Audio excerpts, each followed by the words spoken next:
सीताबाई मोहितेनं ज्या पद्धतीनं आपला विषय मांडला अत्यंत स्पष्ट आणि परखडपणे, मला वाटत नाही त्याच्यावर काही भाष्य करावं.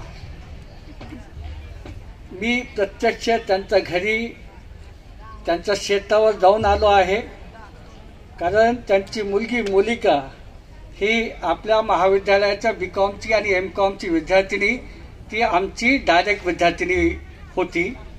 आणि सीताबाईंना जे सांगितलं आहे ते मी प्रत्यक्ष तिथं सर्व बघितलेलं आहे.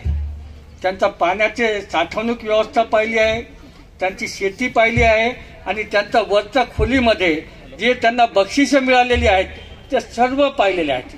पूर्ण रूम भरलेला आहे, ती मी प्रत्यक्ष पाहिलेलं आहे. आणि त्यांनी मी काही त्यांच्याबद्दल जे सांगायचं होतं ते त्यांनी सर्वच सांगितलेलं आहे.